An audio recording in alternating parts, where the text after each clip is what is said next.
السلام عليكم ورحمة الله وبركاته. أعوذ بالله من الشيطان الرجيم. بسم الله الرحمن الرحيم. الحمد لله رب العالمين. الحمد لله خالق الخلق باسط الرزق فالق الإصباح ذي الجلال والإكرام والفضل والإنعام. الحمد لله الذي هدانا لهذا وما كنا لنهتدي لولا أن هدانا الله. وأشهد أن لا إله إلا الله وحده لا شريك له إلها واحدا أحدا قيوما لم يتخذ صاحبة ولا ولدا ولم يكن له شريك في الملك ولم يكن له ولي من الذل وكبره تكبيرا. وأشهد أن محمدا عبده ورسوله. اللهم صل وسلم وبارك وترحم وتحنن على حبيبك ونجيبك محمد وآل محمد كأفضل ما صليت وسلمت وباركت وترحمت على إبراهيم وآل إبراهيم إنك حميد مجيد. عباد الله وإماء الله، أوصيكم ونفسي بتقوى الله عز وجل.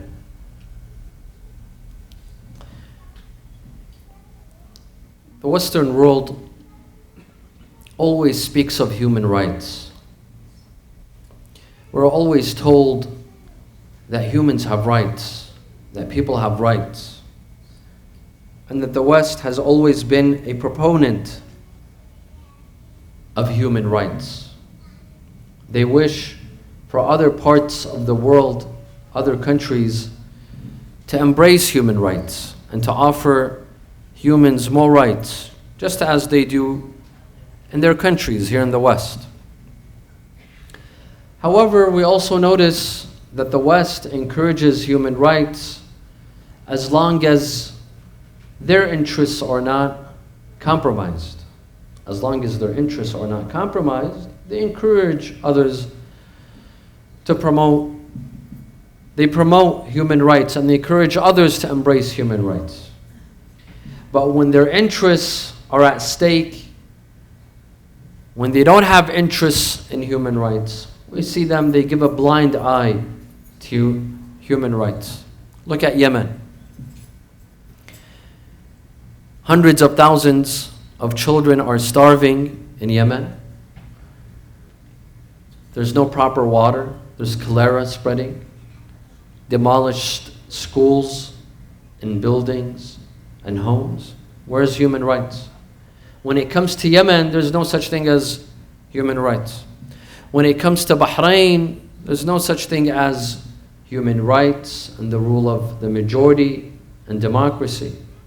So when the West speaks of human rights, it's relative. Do they have interest in those rights or they don't? If they don't have any interest, or giving human rights to a certain area where their interests will be at stake, then that country does not deserve to speak of human rights. Those humans don't deserve any rights. While when we come to the Qur'an, when we come to Islam, we find real human rights. Islam spoke of human rights 14 centuries ago. Whether it has interest or it doesn't have interest. Whether the Muslim nation has interest or it doesn't have interest. Humans have rights. The Qur'an spoke of human rights 14 centuries ago. Unbiasedly, objectively, without giving a blind eye to some places and other places. In some places they promote human rights, and other places they don't promote human rights. No, the Qur'an spoke of human rights 14 centuries ago for all humans. Regardless of color, regardless of race, regardless of nationality, regardless of religion. Even if you're not even if you're not a Muslim, but as long as you're a human, you have rights. You have undeniable rights. The sad part is that although our Qur'an speaks of human rights and taught us of these rights 14 centuries ago, We have the West teaching us today. They teach us of human rights. And they teach our countries back home how to implement human rights. This is the sad part of the story, is that when our faith, when our holy book, our scripture spoke of human rights 14 centuries ago, teaching other nations and other civilizations that were killing one another, it was teaching them about human rights. Today we have the West teaching us about human rights. This is the sad part. 2 months ago, I was at a conference in Geneva, in Switzerland, regarding human rights in Islam and human rights in the thought of Imam Ali alayhi salam. And I spoke briefly about human rights in Islam. Today, I'd like to give you a summary of what I talked about there and expand a little bit more. Wa sallu ala Muhammad wa ali Muhammad.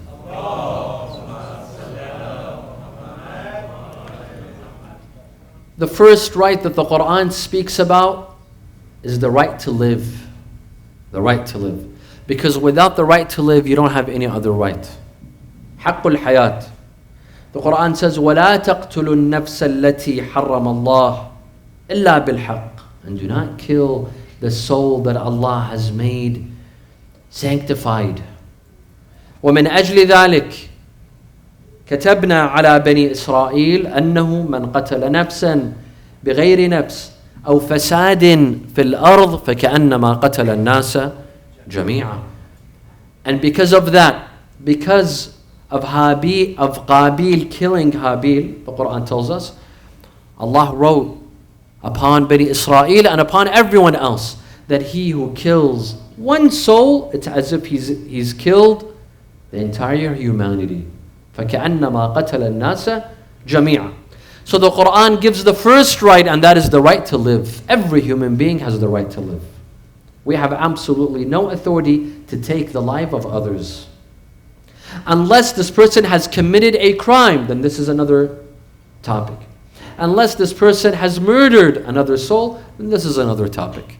Every person has the right to live. Number 2, freedom of religion, freedom of faith. Islam says that you have the right to practice your faith regardless of what the faith is. You can practice that faith. Any faith. You don't have to be Muslim. Yes, between you and Allah, you have to choose the religion that you believe is right. But here on earth, no one can judge you. No one can force you. In an Islamic nation, a Christian will not be forced to convert to Islam. A Jewish person will not be forced to convert to Islam. La ikraha fid din. This is a general principle. La ikraha fid din. There's no compulsion in faith and in religion. Allah tells the Prophet, فَإِنَّمَا عَلَيْكَ الْبَلَاغُ وَعَلَيْنَا الْحِسَابُ. You will deliver the message and we will judge. You will not judge. لَسْتَ عَلَيْهِمْ بِجَبَّارٍ. You are not someone to enforce faith onto others. Your job is to deliver the message. Tell the people what to do. Deliver to them the message. Now whether they choose to accept or not accept, that is not your job. إِنَّمَا أَنْتَ مُذَكِّرٌ لَسْتَ عَلَيْهِمْ بِمُسَيْطِرٍ. Your job is to remind, Ya Rasulullah. You're a reminder. You will not enforce religion on others. You give people the freedom to choose their own faith, to choose their own religion, to choose their own school of thought. They wish not to become Muslim? Khalas. That is up to them. They will have to deal with God on the Day of Judgment. Here on earth, you cannot force. This is 2. 3, the Qur'an promotes the rule of majority and democracy. وَأَمْرُهُمْ شُورَى بَيْنَهُمْ. The Qur'an says that their affairs are of consultation. And this opens for us an entire door of discussions. That is the Qur'an promoting the rule of the majority. The Qur'an is promoting democracy. That there's no dictatorship in Islam. There's no rule of one individual. Their affairs have to be of consultation and of shura. Your voice counts. Even if you're a minority, your voice counts. You have the right to speak. You have the right to vote. You have the right to choose your political leader. This is ordained in the Qur'an. وَأَمْرُهُمْ شُورَى بَيْنَهُمْ. And this principle of shura existed even at the time of Rasulullah sallallahu alaihi wasallam. The Qur'an says, وَشَاوِرْهُمْ فِي الْأَمْرِ فَإِذَا عَزَمْتَ فَتَوَكَّلْ. Consult them in their affairs. Consult them. Seek their advice. See what they say. Get their opinion. A fourth right that we find in the Qur'an for human rights, the right of education, to seek knowledge, to educate yourself. This is a right. This is a right that Islam accepts and Islam recognizes, that every individual, man or woman, child or adult, has the right to an education, has the right to seek knowledge. يَرْفَعِ اللَّهُ الَّذِينَ آمَنُوا مِنْكُمْ وَالَّذِينَ أُوتُوا الْعِلْمَ درجات. Allah raises the status of those who believe among you and those who seek knowledge and those who have knowledge.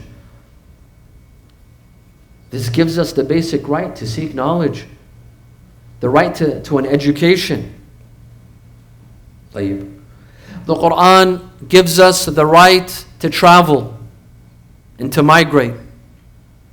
In some places you're not allowed to migrate. You're told not to enter this country or that country. You need a visa, you need an application, you need a sponsor. While the Qur'an says that human beings have the right to travel, Allah has created this earth for human beings and they may go from place to place, from land to land, without restrictions, without the need for passports, without the need for visas. The right to migrate. أَلَمْ تَكُنْ أَرْضُ اللَّهِ وَاسِعَةً فَتُهَاجِرُوا فِيهَا. Some people will come on the Day of Judgment and say that we were not able to practice our religion freely. We were persecuted. Allah will tell them that, didn't I create an entire earth for you? Couldn't you have migrated from one country to another country? From one place to another place? قُلْ سِيرُوا فِي الْأَرْضِ. Say, travel in this land. فَامْشُوا فِي مَنَاكِبِهَا وَكُلُوا مِنْ رِزْقِهِ. Walk on God's great land and eat from His sustenance. The right to migrate and the right to travel and the right to move from place to place. A sixth right that the Qur'an promotes, the right of ownership. You have the right to own what you've made. You worked, you made income, you've owned a land, you can own. In Islam, you can own property and own. لِلرِّجَالِ نَصِيبٌ مِّمَّا اكْتَسَبُوا وَلِلنِّسَاءِ نَصِيبٌ مِّمَّا اكْتَسَبْ. Men and women. In England, up to 200 years ago, women were not able to own. Here in the US, up to 100 years ago, now that they speak of feminism and rights for women, when did these rights come here in the West? After World War I and World War II. When men had traveled across the globe to enter into battlefields and wars, they needed women to enter the factories to work. They encouraged women to work, not because they fought for women's rights, but because they needed women in factories. They wanted them to work. And do you think that men and women were paid equally? No. Here in the United States, 60 years ago, 70 years ago, there was a wage gap. What men were receiving and what men were receiving. And the right to ownership. Islam says that men have the right to own what they possess, what they make, and women have the right to possess and own what they make. The right of ownership. Number 7, حق العمل, the right to work. The Qur'an tells us 14 centuries ago that you have the right to work. You can make a living for yourself and no one can stop you. You can work any job that you'd like. You can make any sort of income that you'd like and no one can stop you. Unless you harm others or you harm your community or you harm yourself. Like you sell weapons or you sell alcohol. That's another story. But if it has no harm for yourself or your community or your nation, work. Do business. Make money. Produce. من عمل صالحا من ذكر أو أنثى. This is one verse. Another verse. ولا تنس نصيبك من الدنيا. Don't forget your time in this dunya. Work for the next life, work for the hereafter, but also make time for this dunya as well. And a hadith that he who does not work for his dunya, he who is lazy to work for dunya, he doesn't have a job, he doesn't have a salary because he's lazy, then he will be more lazy to work for the akhirah. If he can't make a living here, then he's lazier for the akhirah. Work, make money.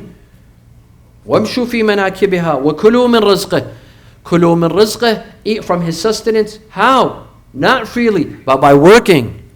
When the Qur'an says eat his sustenance, it means work for his sustenance. Go out and work. Go out in the fields. Go and make a living. So the right to work. The right to work. Islam has recognized this right 14 centuries ago. Number 8, حق الأجرة للأجير. The right of wage. You have someone working for you, he deserves a wage. You give him his wage. And you give him the wage that he deserves, not what you want to give him, but the wage that he deserves. Here in the United States, there's something called a minimum wage. And they brag about having a minimum wage. The Qur'an spoke of a minimum wage 14 centuries ago in the Qur'an. وَيَا قَوْمِ أَوْفُوا الْكَيْلَ وَالْمِيزَانَ بِالْقِسْطِ وَلَا تَبْخَسُوا النَّاسَ أَشْيَاءَهُم. You have a worker, he deserves $50 a day, you give him $50 a day. He deserves $100 a day, you give him $100 a day.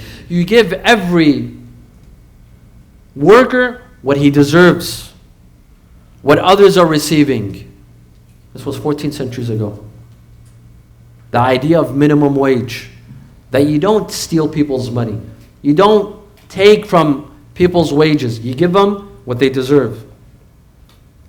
Number 9, the Qur'an speaks of honoring agreements. Honoring agreements. Whether it's a business transaction or a political deal or a deal between two companies or two tribes or two individuals, honor that agreement. يا أيها الذين آمنوا أوفوا بالعقود. There's an agreement between you and another individual. There's a business agreement, or two companies, or two nations, or two continents. There's an agreement. Uphold that agreement.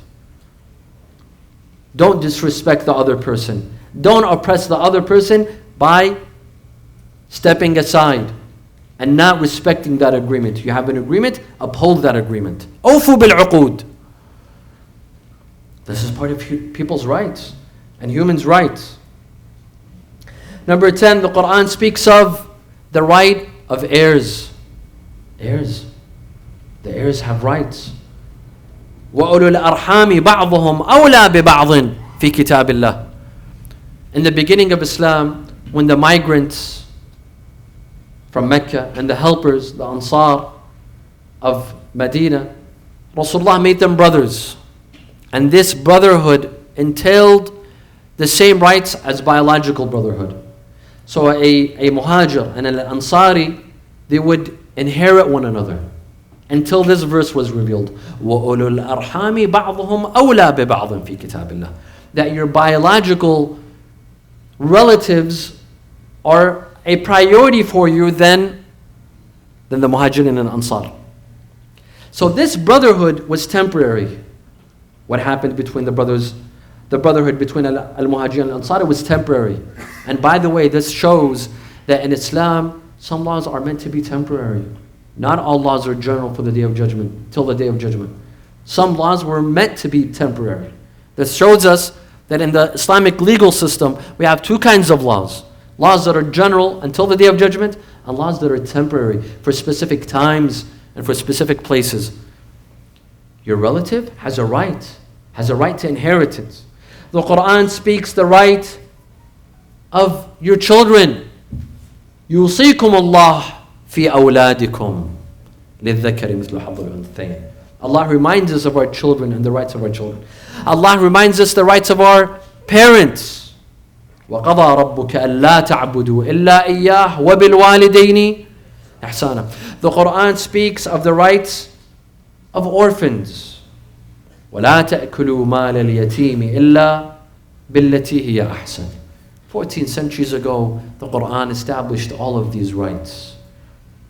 All of these rights have been mentioned in the Qur'an 14 centuries ago. But the West today is trying to teach us Muslims and Muslim countries regarding human rights. We'll continue in the second khutbah, inshallah. Bismillah ar-Rahman ar-Rahim.